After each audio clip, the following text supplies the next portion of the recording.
Sir Topham Hatt's engines love their work. Gordon likes pulling the express. Thomas likes his branch line. And Percy likes taking the mail. But none of them likes being a middle engine.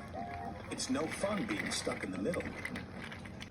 One morning, Percy was cheerfully collecting coal cars from the smelter yard, where Harry and Bert worked. They liked to play tricks on steam engines. Percy didn't want to fall for their tricks again. But before he knew it, he was stuck in the middle. "Oh, bother," chuffed Percy crossly. "Little green piggy in the middle," Harry teased. Percy's driver was cross, with coal cars in front of him and coal cars behind. Percy had to go slowly. James was in the yards when Percy steamed slowly by. "It's Pokey Percy," James laughed. "You wouldn't be laughing if you were stuck in the middle," Percy fumed. And he fumed all the way to the coaling plant. One by one, he shunted his coal cars onto the tipper's loading ramp, and the coal was unloaded. Percy was not allowed to cross the loading ramp until the tipper had been turned off. It was against the rules. But as soon as his driver and fireman left, there was trouble. Henry arrived to pick up coal. He bumped into the coal cars, and the coal cars bumped into Percy. Percy was pushed onto the loading ramp. "Help!" cried Percy.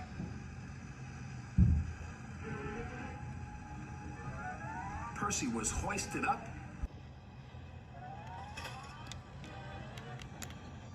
tipped over,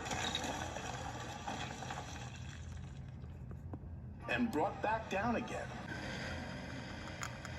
After Percy was lowered back onto the ground, the manager was very cross. "You have caused confusion and delay," he said. "I'll have to report this to Sir Topham Hatt." That night, Sir Topham Hatt spoke severely to Percy. "I'm very disappointed in you, Percy," he said. "You know it's against the rules to go on to the tipper's loading ramp." "Sorry, sir," Percy said sadly, "but it wasn't my fault. It's because those diesels made me a middle engine." "Nevertheless, you will shunt freight cars in the yards until I can get to the bottom of this." "Ah," said James, thinking no one could hear. "I can handle those diesels with bent buffers and a busted boiler." "Then you will do Percy's run to the smelter," said Sir Topham Hatt. "Yes, sir," said James. The next day, James arrived at the smelter. He was determined not to be tricked by Harry and Bert. "Hello, James," oozed Harry. "Come to learn a thing or two from those who know?" "Just get my freight cars ready and stay out of my way," huffed James importantly. "Yes, sir," Bert chimed greasily.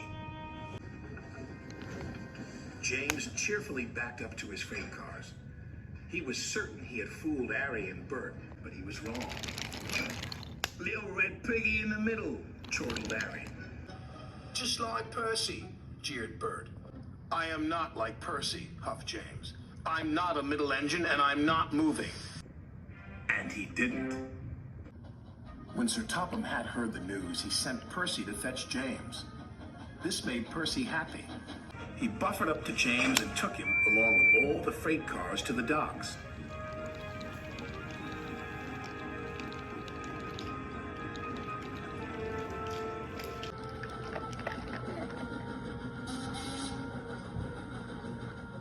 "Right on time," said the manager. "But what is that big red engine doing in the middle?"